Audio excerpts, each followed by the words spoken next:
Hey everybody, welcome back and thank you for tuning in to Single Paradiddle Drum Set Applications Part 2.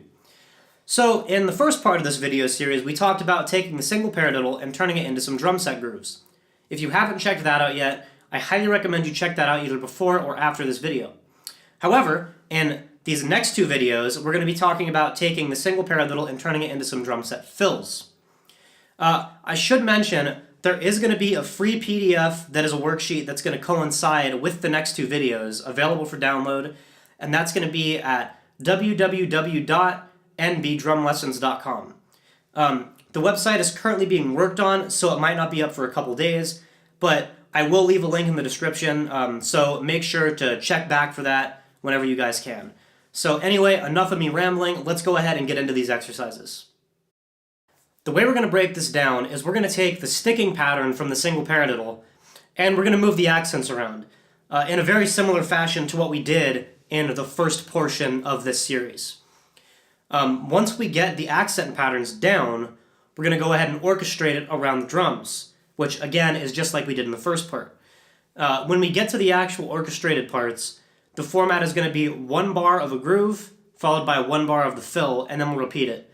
That way you're hearing the fill in context rather than by itself. So let's go ahead and dive in with the first example. Okay, so the first thing we're going to look at is just the regular single paradiddle. So nothing crazy here. We're playing the normal accents for a single paradiddle. We're going to do this at 106 beats per minute, and we're going to play 8 bars of alternating paradiddles in 16th notes. So let's go ahead and check this out.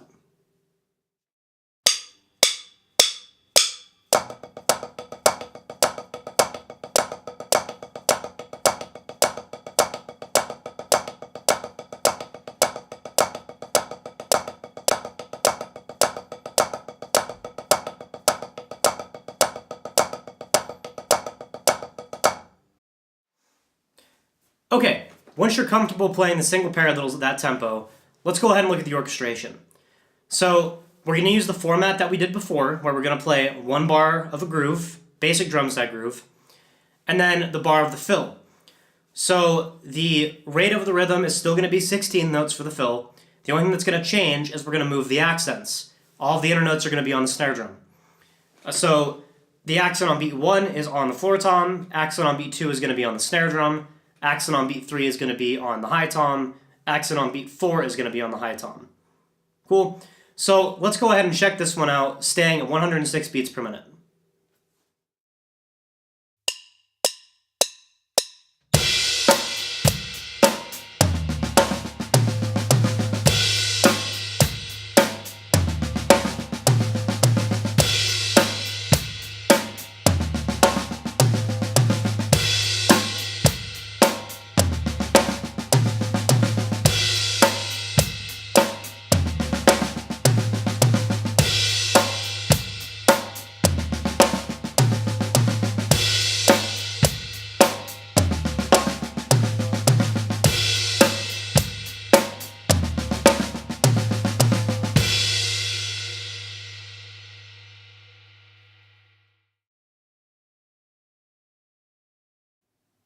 Alright, now on to accent pattern number 2. So this accent pattern is going to be only right hand accents, and the accents are going to be on beat 1, the E of beat 2, beat 3, and the E of beat 4. So let's go ahead and check this out now just on the drum pad.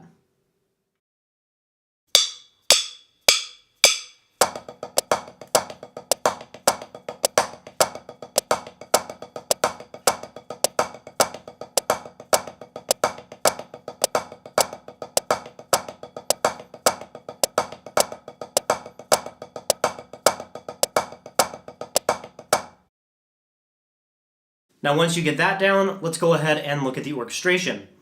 So we're going to move all of the accents over to the ride cymbal, and we're going to play a kick drum with that ride cymbal hit. Nothing else changes, all of the inner notes are going to stay on the snare drum, and then as I said earlier, we're going to do the format of one bar of the groove, one bar of the fill, and it's going to repeat 8 times. Let's check it out.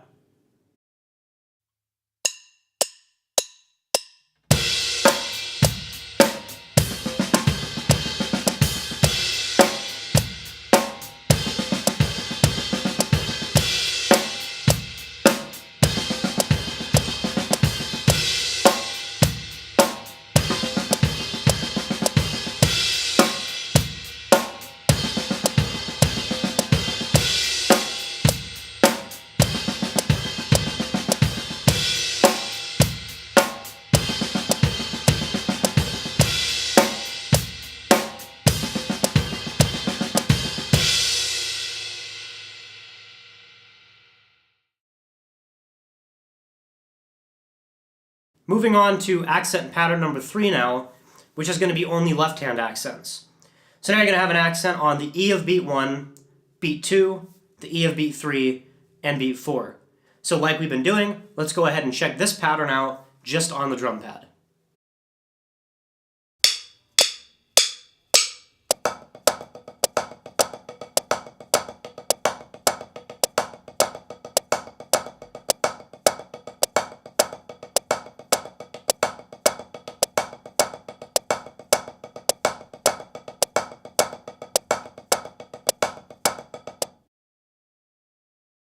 Alright, so this next orchestration can be a little bit tricky because we're going to incorporate an open and closed hi-hat using our left foot. So what we're going to do is we're going to open the hi-hat on each one of the left-hand accents that we're moving. So we're going to have an open hi-hat on the E of beat 1, beat 2, the E of beat 3, and beat 4. We're going to close the hi-hat back down 1/16th note later.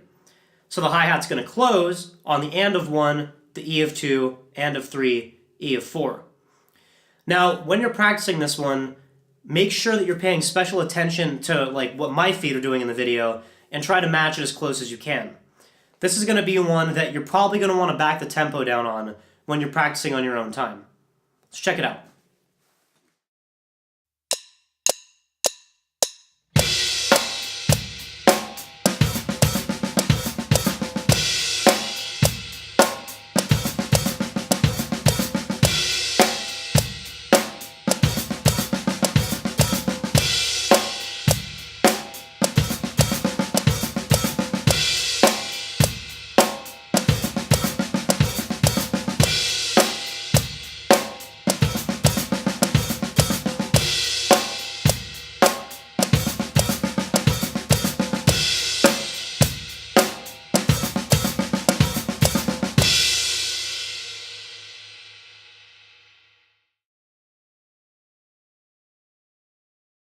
And now we're on accent pattern number 4.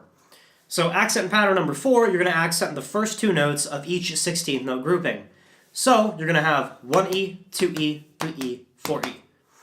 And those accents, sticking-wise, are going to be right, left, right, left, right.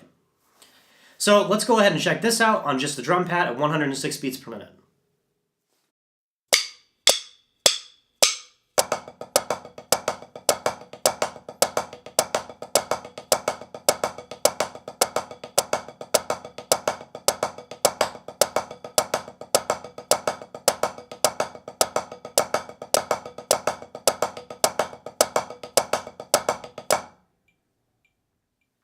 Alright, cool. Now let's move it around. So, beat 1, play on the floor tom. The E of beat 1, play on the snare. The accents on 2E are going to be just on the snare drum. The accents on 3E are going to be on the high tom. And then the accent on beat 4 is the high tom. Accent on the E of beat 4 is floor tom. Let's go ahead and check this one out now.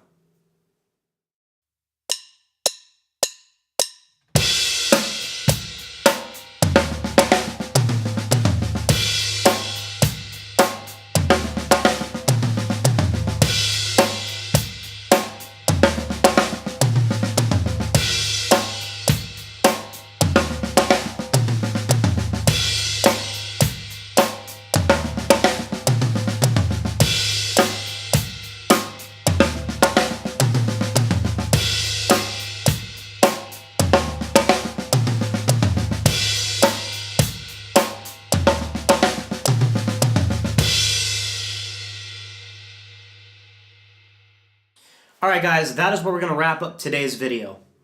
So what I'd like for you to do for this week of practice is just get really comfortable with these 4 accent patterns. Practice them both on the pad and around the drums. Now the orchestrations that I've given you, feel free to practice as much as you want, but I highly recommend that you try to write some of your own using the same accent patterns.